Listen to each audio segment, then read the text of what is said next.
Então, meus irmãos, na semana passada, vocês lembram que, na semana passada, quando eu não estava aí, a leitura foi da chegada de Paulo a Roma. Então, Atos dos Apóstolos terminam com o apóstolo Paulo chegando em Roma. Ele chegou preso em Roma. E nessa carta aqui, ele estava prometendo que ele ia chegar lá. Que pena que chegou preso, né? Mas ele chegou. E no início dessa carta, ele estava prometendo que chegaria. E nós devemos lembrar que o que o apóstolo Paulo pregava em todos os lugares é o mesmo que o Senhor Jesus pregou durante seu ministério público. Então não tinha diferença entre que Paulo pregava, João pregava, Pedro pregava, tudo a mesma coisa, porque todos eles eram apóstolos de Cristo. E nós vamos continuar então na nossa série de mensagens, Rei dos Reis, exposições do Evangelho de Mateus. Nós vamos hoje para a parte 21. E nós vamos continuar no Sermão do Monte. O título de nosso sermão de hoje é Jesus defende a Bíblia. Jesus defende a Bíblia. Nós vamos ler dos versos 17 ao verso 20. Dos versos 17 ao verso 20. Jesus defende a Bíblia. Então, talvez você já tenha se perguntado em algum momento da sua vida: por que eu devo crer na Bíblia? A resposta é bem simples. Porque Jesus mandou crer. É isso. Então vamos lá. Verso 17. Não cuideis que vim destruir a lei ou os profetas. Não vim destruir, mas cumprir. Porque em verdade vos digo que até que o céu e a terra passem, nem um jota ou um tio jamais passará da lei, sem que tudo seja cumprido. Qualquer, pois, que violar um destes mandamentos, por menor que seja, e assim ensinar aos homens, será chamado o menor no reino dos céus. Aquele, porém, que os cumprir e ensinar, será chamado grande no reino dos céus. Porque vos digo que se a vossa justiça não exceder a dos escribas e fariseus, de modo nenhum entrareis no reino dos céus. Até aí, Deus seja louvado. Então, meus irmãos, esse trecho aqui, o Senhor Jesus, ele começa dizendo: não cuideis. Não cuideis é a mesma ideia de não penseis, não imaginem. Não cuideis que vim destruir a lei ou os profetas. Então aqui, Jesus se refere à lei e aos profetas. O que é essa expressão, a lei e os profetas, significa? Isso é muito importante para entender o resto do texto. Então, a lei e os profetas é uma forma usual, é uma forma comum de se referir ao Velho Testamento. Então, a lei e os profetas são todos os livros, começando em Gênesis e terminando em Malaquias, todo o Velho Testamento. A lei é a forma com que eles chamavam os 5 livros de Moisés. Então, a lei é Gênesis, Êxodo, Levítico, Número, Deuteronômio, e os profetas é o resto dos livros. Então, abra, por exemplo, em Romanos 3.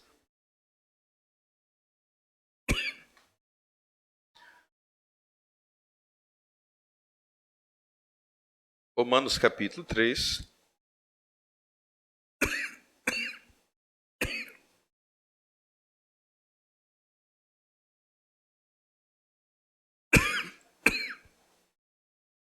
Romanos 3, 21. Diz assim: mas agora manifestou sem a lei a justiça de Deus, tendo o testemunho da lei e dos profetas. Está vendo aí? Tendo o testemunho da lei e dos profetas, quer dizer, tendo o testemunho do Velho Testamento, ou seja, a obra de Jesus, aquilo que Jesus viria fazer, tinha o testemunho do Velho Testamento. Então, no Velho Testamento, as coisas que Jesus ia realizar, que ele ia nascer de uma virgem, que ele nasceria de Belém, que ele morreria, que ele ressuscitaria, que ele realizaria os milagres. Todo o Velho Testamento já dizia isso. Todo o Velho Testamento já dizia isto. Então, voltando para Mateus 5,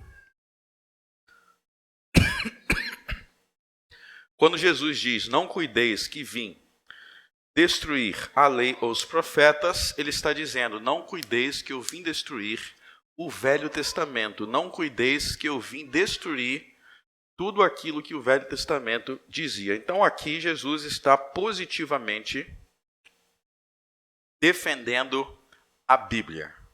Jesus está dizendo, é importante entender que quando Jesus veio ao mundo já tinha uma Bíblia. Muita gente não para pensar. Era o que nós chamamos de Velho Testamento, de Gênesis a Malaquias. Então ele está dizendo que ele não veio destruir, mas que ele veio cumprir. Ou seja, a obra de Jesus no Novo Testamento é um cumprimento daquilo que o Velho Testamento já dizia. E aí a gente tem que se perguntar, por que houve a necessidade de Jesus explicar isso? Por que Jesus ele começa seu ministério enfatizando, eu não vim destruir a Bíblia, eu não vim destruir o Velho Testamento. Por que ele começa o seu ministério enfatizando isso? Porque, pelo seguinte, o ensino de Jesus, embora ele fosse fiel ao Velho Testamento, embora ele fosse fiel à Bíblia, o ensino de Jesus, ele... Agora eu estou bem, estou cheio de galão d'água.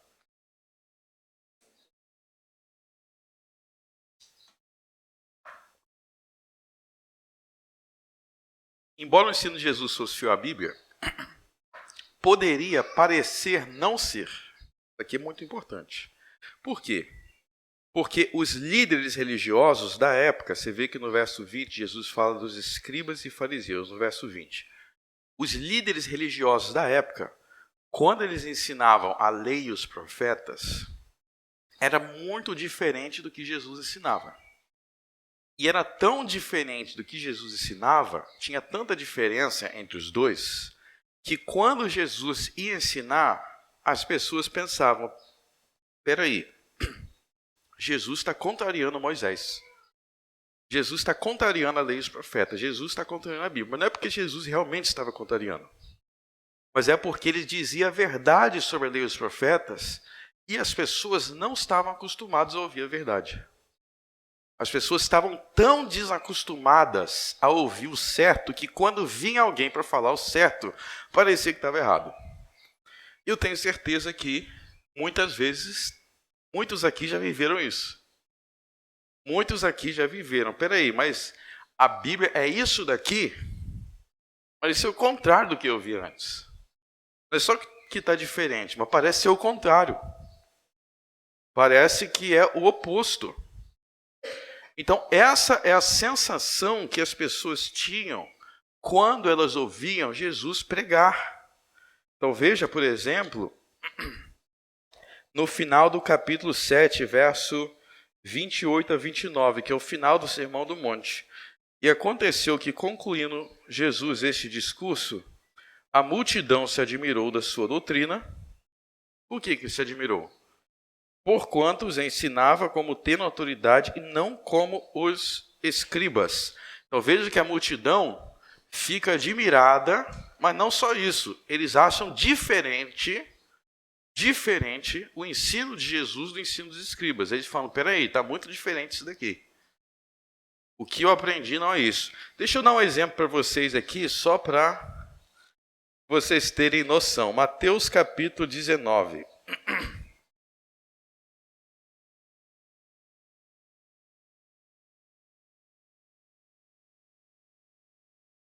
Nós não vamos ler o trecho inteiro, mas só o suficiente para a gente ter uma noção dessa diferença.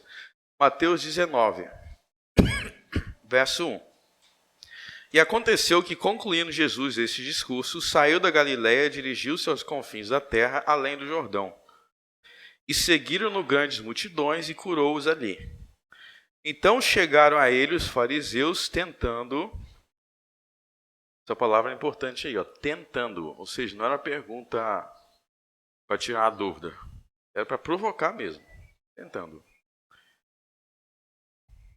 E dizendo-lhe, é lícito ao homem repudiar sua mulher por qualquer motivo? É lícito o homem repudiar sua mulher por qualquer motivo. Então, mulher, a gente vai terminar porque eu não aguento mais aquele teu macarrão. Não aguento mais, você cozinha muito mal, então a gente vai se separar. Né? Ou então, olha, eu não aguento mais estar casado, eu quero só ficar na minha, está falando muito no meu ouvido. É isso que então, você vê que os fariseus tinham esse pensamento, ó, não deu certo, acabou, tchau. Então eles querem saber, é lícito ao homem se separar da sua mulher por qualquer motivo? E aí Jesus vai responder que não. Jesus vai dizer que não pode separar por qualquer motivo. É o ensino que Jesus deu lá desde o Sermão do Monte. Inclusive, a gente vai se aprofundar nisso nas próximas semanas. E aí, quando Jesus ensinava isso para esse povo aqui, que o casamento não é igual uma roupa que você vai trocando, não gostei dessa camisa aqui, taca fogo, compra outra. Não é assim. O casamento é algo que é preciso lutar, que é preciso perseverar. Né? Então, existem algumas poucas circunstâncias em que é possível o divórcio, mas não é por qualquer motivo. Aí, quando as pessoas ouviam isso, o que elas pensavam? Jesus, então, é contra Moisés. Jesus é contra Moisés porque Moisés permitia o divórcio por qualquer motivo. Eu te pergunto, permitia mesmo? Olha só como que Jesus vai se defender, verso 4. Ele, porém, respondendo, disse-lhes, não tendes lido que aquele que os fez no princípio, macho e fêmea os fez. E disse, portanto, deixará o homem pai e sua mãe e se unirá à sua mulher, e serão os dois em uma carne. Assim não são mais dois, mas uma só carne. Portanto, o que Deus ajuntou, não separe o homem. Então, se vocês observarem esses versos 4 e 5 aí, que Deus no princípio fez o homem para ser uma só carne, isso está lá em Gênesis 1 e 2. Gênesis 1 e 2. Então você vê que o ensino de Jesus sobre esse assunto, de como que o casamento tem que ser, é baseado em Gênesis 1 e 2. Se é baseado em Gênesis 1 e 2, Jesus está ensinando algo dentro da Bíblia ou fora da Bíblia? Ele está ensinando dentro da Bíblia. E, aliás, vocês sabem quem escreveu Gênesis 1 e 2? Moisés. Então, vocês estão vendo que não é que Jesus ele está dizendo, o que Moisés ensinou, esquece tudo, porque eu vim destruir a lei e os profetas. Não, ele está dizendo, não, quem realmente defende a lei e os profetas sou eu. E os escribas e fariseus não defendem. Então, a gente vê isso aqui é um exemplo. É um exemplo. Aquilo que Jesus ensinava sobre o casamento estava de acordo com a Bíblia do Velho Testamento, e eram seus oponentes, os seus inimigos que deturpavam as coisas. Voltando para Mateus 5. Então, vocês têm que entender que a gente tem o mesmo problema hoje. A gente tem o mesmo problema hoje. Tem um monte de frases de efeito, se a gente for olhar aí, porque no Brasil quase todo mundo diz acreditar em Jesus, né? Aliás, é difícil você encontrar um brasileiro que fala assim, você tem alguma coisa contra Jesus? Que ele vai dizer que tem.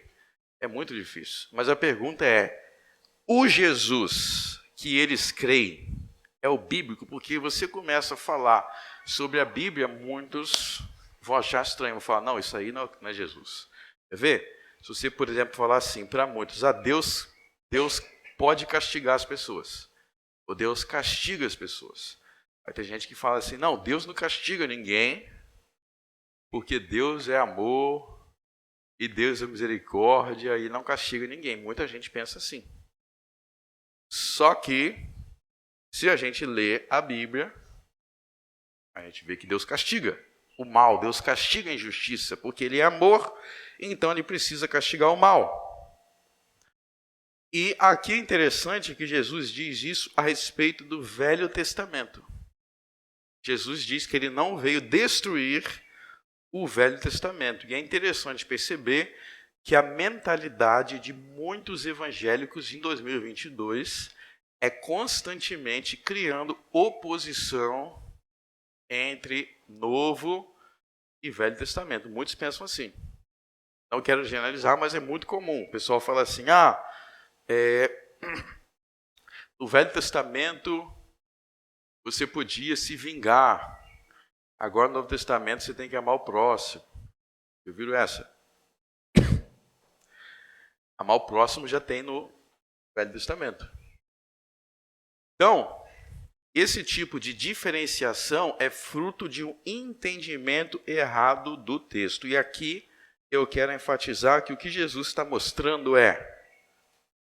nós precisamos entender o texto bíblico corretamente, porque é o texto bíblico que Jesus veio dizer que ele veio cumprir. Então, se Jesus abre o ministério dele falando, eu não vim destruir a lei e os profetas, isso significa que nós devemos nos esforçar para entender a lei e os profetas. Como que a gente pode ter uma concepção de cristianismo que despreza a Bíblia se Jesus iniciou o ministério dele defendendo a Bíblia? E aqui, especificamente, o Velho Testamento. Então a gente tem que valorizar o Velho Testamento. A gente tem que valorizar Gênesis, Êxodo, Levítico, Números, Deuteronômio, Josué, Juízes, Ruth, até Malaquias. Tudo tem que ser valorizado. Eu estava essa semana no avião voltando do Paraná. Eu estava lendo Sofonias, é um livro lá do Velho Testamento, Sofonias. Eu fiquei muito impactado quanto que esse livro é poderoso. E depois, quando eu cheguei em Campo Bom, essa semana eu passei a semana estudando com a minha esposa, alguns dias aí, estudando e conversando sobre Daniel. E ela é minha testemunha, o quanto que eu passei a semana impressionado com o quanto que Daniel é tão claro sobre Jesus. O quanto que Daniel profetiza a vinda de Jesus nos mínimos detalhes da época, do lugar, das pessoas. É totalmente sobre Jesus. Então, como é que eu vou chegar para o livro de Daniel e falar assim, livro de Daniel é Velho Testamento, aquilo não importa. Se é tudo sobre Jesus, se é tão detalhado sobre Jesus. Então aqui nós aprendemos, meus irmãos, valorizem a Bíblia, leiam a Bíblia, estudem a Bíblia, porque Jesus disse que ele não veio para destruir, mas para cumprir. Para cumprir. E em seguida existe uma promessa de Jesus, no verso 18.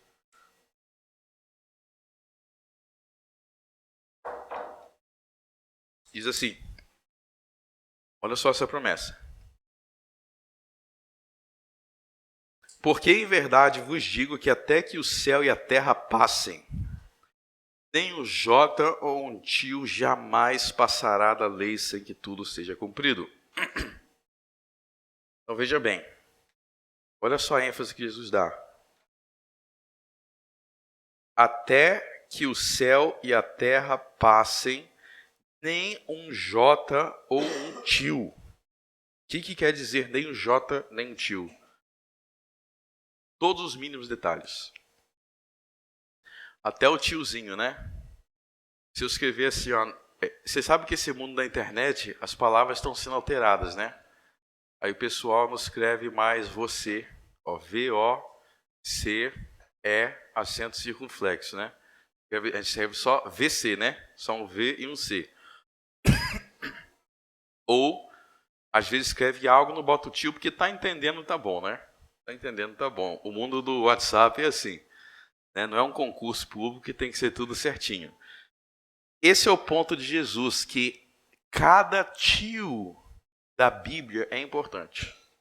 Não tem nenhuma parte da Bíblia que não seja importante, até os pequenos traços que havia na letra. Cada palavra da Bíblia é importante. Meus irmãos, vocês conseguem perceber o quanto que é um grande pecado desprezar a Bíblia? O quanto que é um grande pecado desprezar o Velho Testamento?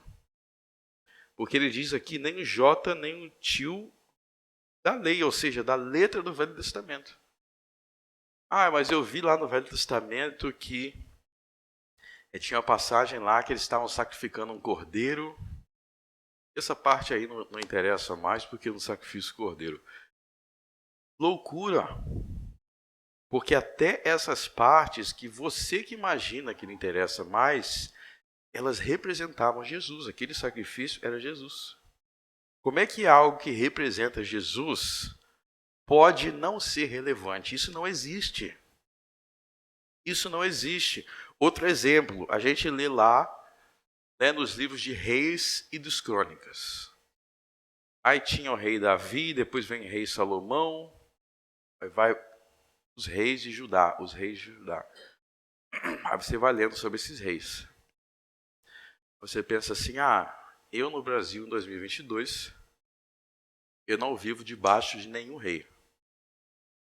Eu vivo debaixo dos presidentes do Brasil.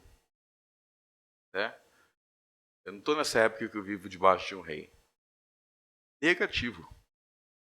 Você vive debaixo de um rei tanto quanto eles, porque Jesus Cristo, como a gente acabou de ler em Romanos 1, é da descendência de Davi. Então aquela linhagem de reis, ela continua em Jesus, de modo que nós vivemos debaixo de um rei como eles viviam. A diferença é que Jesus é maior do que aqueles. Então você começa a perceber que esse mundo do Velho Testamento, quando nós entendemos, ele não é tão distante de nós. Porque tudo aquilo que havia lá, nós continuamos a ter em Jesus. Eles tinham sacerdotes, nós temos o sacerdote de Cristo. Eles tinham reis, nós temos o rei Jesus. Eles tinham sacrifícios, nós temos o sacrifício de Cristo. Jesus Cristo veio não para destruir, mas para cumprir. E quando nós entendemos esse cumprimento, aí que a gente entende por que até que o céu e a terra passe, Deus não permitiu que esses livros se perdessem. Entendam, por que esses livros não foram esquecidos? Por que eles não se perderam? Porque todos eles são sobre Jesus. São sobre Jesus. E por isso há um grande pecado ao desprezá-los. É pecado desprezar Gênesis, é pecado desprezar Êxodo, pecado desprezar Levítico. Você tem que engolir esses livros, você tem que entender, você tem que estudar, você tem que meditar, você tem que vir para a igreja e ouvi-los. E ouvi-los com atenção, reverência e adoração a Deus e o Espírito Santo que os inspirou. Por que Deus vai preservar algo até o fim do mundo para a gente ficar aqui desprezando? Estão vendo que é um desprezo pela providência de Deus? Deus diz, até que o céu e a terra passem, esses livros vão continuar para que todos ouçam e aprendam. E aí, Deus faz tudo isso, Deus preserva esses livros para a gente desprezar, ou para a gente ir para a igreja e ficar ouvindo opinião de homens. Ouvir opinião de homens, eu fico em casa, ligo algum programa chato daí. Não, igreja é para ouvir Deus falar do céu, inclusive na lei e nos profetas. Nem o tio, nem o J é sem importância. É interessante que isso que Jesus fala sobre o Antigo Testamento aí, ele repete sobre as suas próprias palavras, lá em Mateus 24. Abra em Mateus 24, verso 35.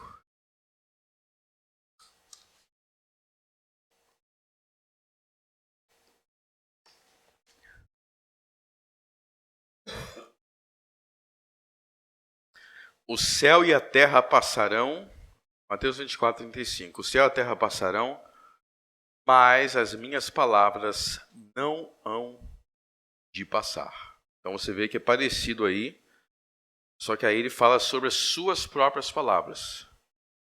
Então, qual garantia que nós temos de que nós temos a Bíblia completa, de que nada se perdeu? Nós temos a garantia do Novo Testamento completo com base em Mateus 24:35, que as palavras de Cristo não se perderam. Nós temos as palavras de Cristo no Novo Testamento. Da mesma forma, até o fim do mundo nós teremos o Velho Testamento, Mateus 5:18. Então tá aí. Olha só que maravilha, olha só que glória de Deus preservar a sua palavra até o fim do mundo. Deus preservou a sua palavra até o fim do mundo. E como é que a gente reage, como é que a gente responde a essa bênção de Deus? Já sei. Deixa aberto no Salmo 91 na sua sala, pegando poeira. Não precisa ler, não é assim que o povo faz? Ó, não precisa ler, não precisa estudar, não precisa entender. Deixa ela aberta no Salmo 91 para proteger a sala. Isso quando não fazem pior, né? O brasileiro tem muita imaginação. Aí o brasileiro bota o Salmo 91, do lado tem uma estátua de Buda, que é para atrair riquezas, e em cima, Nossa Senhora de não sei das quantas. Tá óbvio que não está lendo, né? Não está lendo. Então é assim que as pessoas fazem. Não é. Você está vendo que aqui foi preservado para que a gente entendesse. Entendesse. E aí o verso 19 e 20 vai ensinar a grande bênção que nós temos quando nós lemos e entendemos. Tá? Existe grande bênção de ler e entender. Veja que no verso 19 diz assim. Está vendo aí a palavra pois? A palavra pois. A palavra pois aí no verso 19 significa portanto. Ou seja, quer dizer que o que é dito no verso 19 é uma consequência do que é dito no verso 18. Então, no verso 18, nem uma jota ou um tio. Qualquer, pois, que violar um desses mandamentos, por menor que seja. Está vendo quando ele diz por menor que seja? Isso é equivalente ao verso 18, ao tio. Ele está novamente enfatizando até aqueles detalhes que vocês pensaram que não era importante, é importante. Até o J, até o tio. Por menor que seja, não deixa de ser importante. Aí Jesus vai falar sobre o menor no reino dos céus e ele vai falar do grande no reino dos céus. Vamos falar um pouco sobre isso daí, tá? É o seguinte, quando a gente fala do menor no reino dos céus, o grande no reino dos céus, talvez alguém aqui imagine lá o céu, aí tem um cara mais baixinho e tem um cara mais alto. Não é menor ou maior fisicamente, mas também ele não está falando sobre o céu.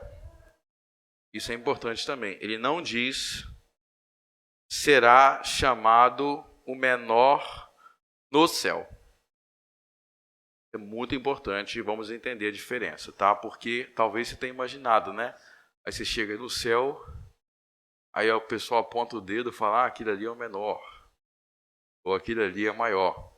Também não é isso. Vocês têm que entender o que significa essa expressão reino dos céus. Reino dos céus. Então, para a gente entender, abra em Colossenses, Epístola de Paulo aos Colossenses.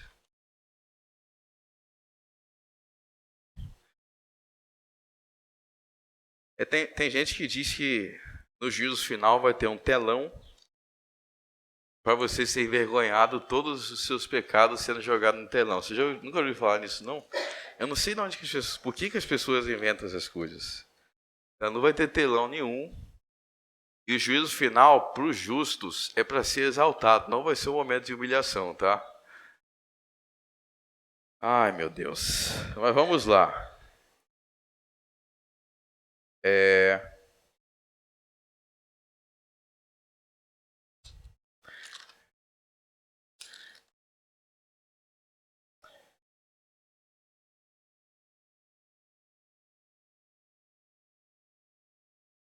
Colossenses não é a passagem aqui. Deixa eu ver aqui.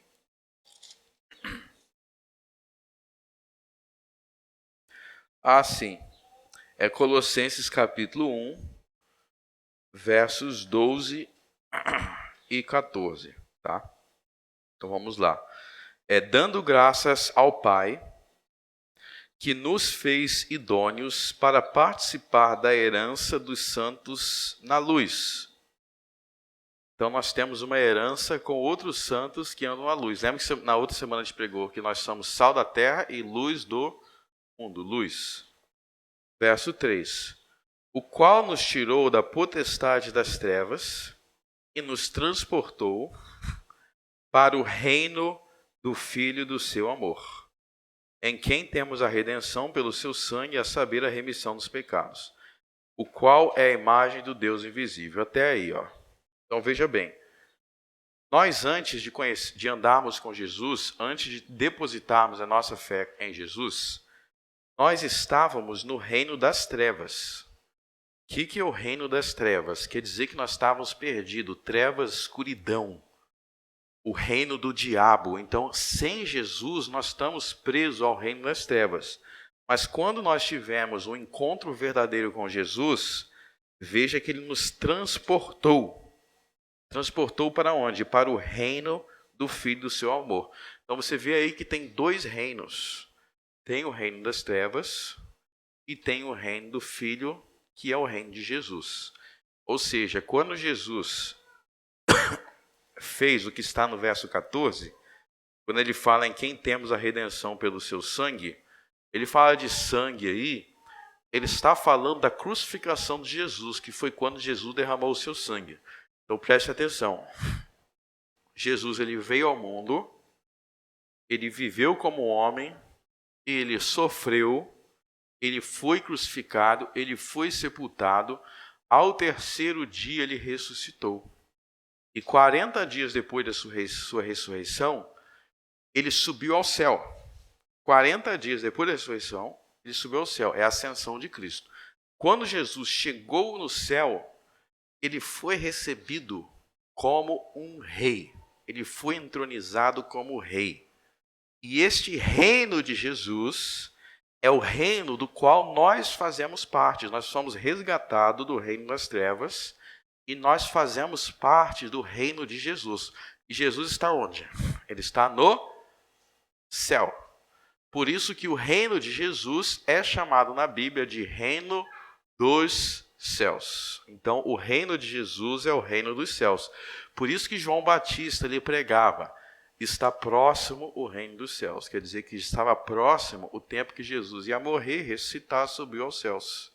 Então, quando você pensa em reino dos céus, você não tem que pensar só quando você morrer. Óbvio que quando a gente morrer, a gente vai continuar fazendo parte desse reino lá no paraíso. Mas o reino dos céus já é uma realidade aqui e agora.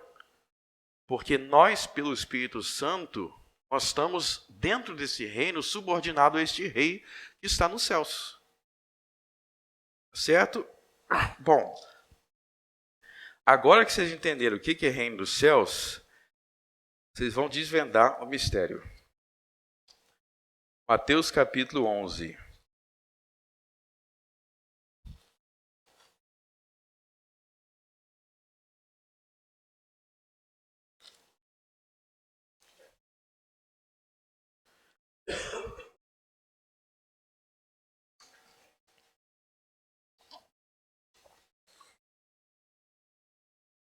Tem algo que Jesus vai falar sobre João Batista que você só vai entender se entender o que eu acabei de explicar agora. Vamos lá, Mateus 11. Vamos ler o que Jesus fala sobre João Batista. João Batista batizou Jesus, né? Quem é que lembra como é que João Batista morreu? Ele morreu decapitado porque ele falou contra o rei Herodes. Então ele morreu decapitado. Aí eu te pergunto, João Batista que morreu decapitado, ele morreu antes de Jesus morrer ou depois? Ele morreu antes. Se ele morreu antes, João Batista morreu antes do reino dos céus, quer dizer, o reino de Cristo ser inaugurado, não é isso? E o reino de Cristo foi inaugurado em sua ascensão. Então, João Batista morreu antes da ascensão de Cristo. Logo, ele morreu antes da inauguração do reino dos céus. Então, o reino dos céus é todo o tempo do Novo Testamento. Vamos ler aqui, então, Mateus 11, 7. E partindo eles, começou Jesus a dizer às multidões, a respeito de João: que foste ver no deserto? Uma cana agitada pelo vento? Sim, que foste ver? Um homem ricamente vestido? Os que trajam ricamente são na casa dos reis. Mas então que foste ver? Um profeta? Sim, vos digo eu, e muito mais do que um profeta. Porque é esse de quem está escrito: eis que diante da tua face envio o meu anjo, e preparar diante de ti o teu caminho. Agora vem o verso enigmático. Quem vai conseguir desvendar? Em verdade vos digo que entre os que de mulher têm nascido não apareceu alguém maior do que João. Para aí. Então ele está dizendo que entre os que de mulher têm nascido, ou seja, todo mundo, até agora, nunca teve ninguém maior do que João. Então João era maior do que Moisés, João era maior do que Abraão, João Batista era maior do que todo mundo até aquele tempo. Mas aquele que é o menor no reino dos céus é maior do que ele. O que isso quer dizer? Que o menor no reino dos céus é maior do que João Batista. O reino dos céus é o tempo do Novo Testamento. O reino dos céus é o tempo depois da ascensão de Cristo. Ele está dizendo que quem nasceu depois de Cristo se tornar rei é mais bem-aventurado do que o maior que nasceu antes. Isso não é maravilhoso? Se eu parar para pensar que você é maior do que Abraão e Moisés, talvez você nunca tenha se visto assim. O menor do reino dos céus é maior do que João Batista. Aí você pensa assim, poxa, mas como que eu posso ser maior do que João Batista, maior do que Moisés, maior do que esses caras que morreram antes do reino dos céus? Simples. Não é que você é em si mesmo maior. Em si mesmo, não é em si mesmo. Mas é que você recebeu uma graça e uma bênção maior, que é o privilégio de nascer no mundo depois que Jesus é rei. Isso por si só é glorioso. Quando Abraão nasceu e morreu, Jesus não era rei. Então, o nascer no mundo, nesse tempo, é uma bênção muito grande. É porque a gente diminui a importância da obra de Jesus. Os homens não enxergam a glória do que Jesus fez. O universo em que Cristo foi exaltado é melhor e maior do que antes. É glorioso. Eles viam isso como algo que iria acontecer. Nós já estamos no mundo depois que aconteceu. Bom, voltando para Mateus 5. Então vocês veem, meus irmãos, que existe no tempo do reino dos céus, ou seja, no tempo do reino de Cristo, existem pessoas maiores ou menores. E quando a gente fala que existem pessoas maiores ou menores, a gente mexe com o orgulho das pessoas. Porque hoje reina o igualitarismo. Você nunca pode dizer que ninguém está melhor ou menor. Nem hoje em dia até muita gente não gosta. É o princípio da inveja, né? É o princípio da inveja. Então a pessoa começa a perceber, quando tem alguém que cresce ou que se destaca, já começa a dizer alguém que não foi lícito, que esse cara deve ser ladrão, ou deve ter feito alguma coisa por trás. Ou que... O ser humano ele tem dificuldade de aceitar que tem pessoas que estão um degrau maior. Mas Jesus deixa claro aqui que tem. Então, eu, por exemplo, dentro do reino dos céus, ou seja, depois da ascensão de Cristo, é óbvio que o apóstolo João é muito maior do que eu. O apóstolo João é muito maior do que eu porque ele fez mais do que eu. Olha, escreveu um livro do Novo Testamento. O máximo que eu vou escrever é um livro que nunca vai ser tão importante quanto o evangelho dele. Então existe isso, mas aqui Jesus vai explicar o que faz com que alguns sejam maiores ou menores. Isso é muito importante, porque aí você vai aprender como que você cresce. Você vai aprender como que você vai ser mais abençoado. Você vai aprender como que você vai experimentar essa realidade do reino de forma mais profunda. O que você tem que fazer? Verso 19, você tem que obedecer os mandamentos de Deus, se preocupar com eles de forma minuciosa, até com os menores. Então a regra aqui é simples. Você é maior quando você se esforça para guardar mais os mandamentos de Deus. Então, quanto mais você guarda os mandamentos de Deus, mais você é maior no reino dos céus. Então, pastor, quer dizer que existem diferentes níveis de guarda dos mandamentos? Sim. Deixa eu usar uma ilustração aqui, ó. Uma ilustração importante. Neste momento aqui, que a gente está falando, se a gente for no hospital de Campo Bom, vai ter pessoas na UTI. Ou vai ter pessoas lá com doenças graves. Tá certo? Quem está lá na UTI está vivo. Se não estivesse vivo, não estaria na UTI, estaria no cemitério. Quem está na UTI está vivo. Assim como eu estou vivo, assim como você está vivo. Certo? Então, eu estou vivo.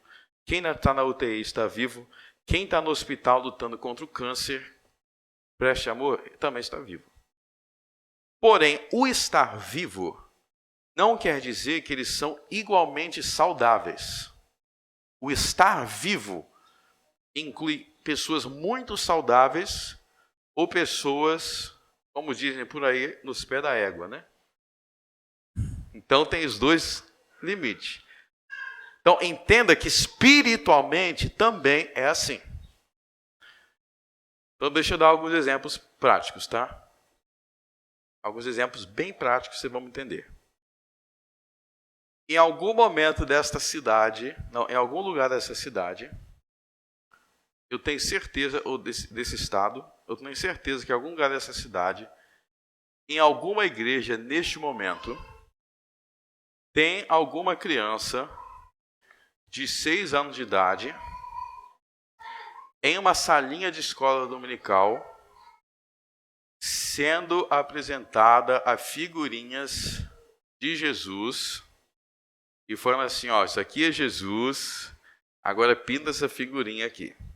Tá? Em algum momento, algum lugar dessa cidade está acontecendo agora, eu tenho certeza. Não sei aonde, mas sempre tem. Tá? Bom, isso é uma quebra do segundo mandamento. Ok?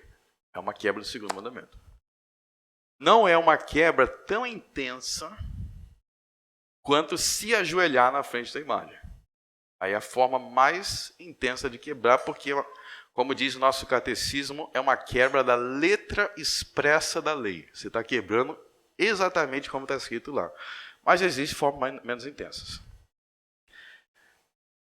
E, ao mesmo tempo, nesta igreja aqui, não tem nenhuma criancinha sendo levado para a igreja para pintar essas coisinhas. As crianças nessas igrejas aqui, na igreja aqui, estão aqui ouvindo a palavra de Deus sendo exposta. Ok? Frank, então você está dizendo que a professorinha que está fazendo isso nessa igreja, você está dizendo que ela é ímpia? Eu não disse que ela é ímpia. Eu disse que ela está quebrando o mandamento de Deus. Ué, então os crentes também quebram os mandamentos de Deus? É óbvio que sim. Então eu preciso me preocupar em guardar o mandamento de Deus. Precisa, porque você não só quer ser vivo, você quer ser vivo e fora da UTI. Você quer ser vivo e ser o mais saudável possível. Você quer não somente ser vivo, mas você quer ser um vivo que guarda os mandamentos de Deus da melhor forma possível para você ser recompensado o máximo possível e para você abençoar os seus filhos o máximo possível. Então, talvez essa professora, eu não sei, mas essa professorinha aí, ela pode ser uma crente, mas meio nos pés da égua, né? Mas será que essa criança, como é que ela vai crescer? Ela vai crescer conhecendo a lei do Senhor. Aí já vem a próxima geração. E a próxima geração muitas vezes já se desviou. Então entenda que não é somente saber se eu sou crente, eu estou salvo e não o resto que se exploda. Não. Você tem que ser o salvo que guarda os mandamentos de Deus da forma mais fiel, estrita e obediente possível. Porque assim você colherá mais bênção. Pegue o exemplo do rei Davi. O rei Davi passou vários anos da vida dele sendo chicoteado. O que você quer entrar no céu passando várias décadas sendo chicoteado? Vai entrar? Vai. Mas não seria melhor entrar sem precisar passar pela UTI? Então entendam que existem mais coisas em jogo do que o minimalismo. Jesus está falando isso, ele está falando contra o minimalismo. Jesus está dizendo, busque ser o maior. Busque as maiores bênçãos. Busque a maior qualidade de vida espiritual. Busque os que cumprir e ensinar para que você seja grande no reino dos céus. Então tire da cabeça esse minimalismo. Tire de cabeça esse negócio, isso aqui tá bom já. Eu já sei o mínimo. Não, se esforce, se empenhe. Quem são os homens, os maiores homens da Bíblia? Não era aquele que se acomodava com pouco, mas que buscava o máximo. Eu não adoro o primeiro mandamento, eu não adoro nem o falso Deus, nunca adorei Baal. Que bom! Eu canto louvor. Não, mas não é suficiente não, você tem que buscar, por exemplo, saber como cantar da forma mais profunda possível. Como orar da forma mais correta. Como servir a Deus da forma mais precisa. Para que você colha os maiores frutos dessa decisão. Não é suficiente se contentar com pouco. Quando nós nos contentamos com pouco, nós colhemos pouco. Nós recebemos pouco. Se você parar para pensar, muitas ideias que as pessoas têm nos dias de hoje, elas vão na contramão disso daqui. Por exemplo, hoje você é mal visto se você quiser ser uma pessoa detalhada, se você quiser entender os detalhes, você é mal visto. Eu quero entender os detalhes dos mandamentos, porque eu quero cumprir com precisão. Aí vão dizer que você é legalista. Você é legalista porque você está querendo os detalhes, a precisão. Ao contrário do que Jesus diz para prestar atenção no J, no tio. Então, estudem os mandamentos com detalhes. Se esforcem para cumprir. Não diga assim, se tem Jesus, Tá bom. Não, tem que ter Jesus sendo buscado e agarrado da forma mais firme possível. Porque eu posso estar me apegando a Jesus, mas se apegando assim meio fraquinho, meio levado de um lado para o outro com a onda, eu posso estar firme. E esses são os que serão os maiores. Então, o que determina o seu tamanho no reino de Deus? É o quanto que você se apega aos mandamentos dele. Você vê que os mandamentos de Deus estão aqui no centro do que significa pertencer ao reino dos céus. E é por isso que no resto do sermão, o que é o resto do sermão do monte? É Jesus ensinando como guardar os mandamentos. Então, deixa eu dar alguns exemplos práticos aqui. Provérbios 31 tem diretrizes, a gente falou sobre isso no curso Filhos à Luz de Cristo, tem diretrizes de como encontrar uma boa esposa. Mas vamos dizer que você é um crente de verdade, mas você não dá muita atenção para aquilo ali. Você não dá muita atenção. Se você não dá muita atenção para aquilo ali, não quer dizer que você não é crente. Nem que você vai perder a salvação. Mas que os frutos que você vai receber, as recompensas serão menores do que o outro que prestou muita atenção. Então, quanto mais você presta atenção e é diligente e se esforça e carrega sua cruz, mais Deus enche você de bênçãos. Tem um exemplo que eu gosto muito disso no Novo Testamento, que é o seguinte. Vocês lembram de qual era o apóstolo que estava ao lado da mãe de Jesus na crucificação? Era o apóstolo João. Então, quando Jesus foi crucificado, estava Maria, mãe do Senhor, estava o apóstolo João. Então, Jesus tinha 12 apóstolos. Alguém aqui gostaria de conhecer e conviver com Maria, mãe do Senhor? Eu, com certeza, ia querer. É outra que é muito maior do que eu, né? Então, eu ficava 24 horas, até não ter voz mesmo, 24 horas perguntando como que era Jesus bebê, depois ia querer saber como é que era adolescente. Então, a mulher muito agraciada, bem-aventurada. Só que só teve um apóstolo. Quando Jesus morreu, Jesus falou para Maria orar na casa do apóstolo João.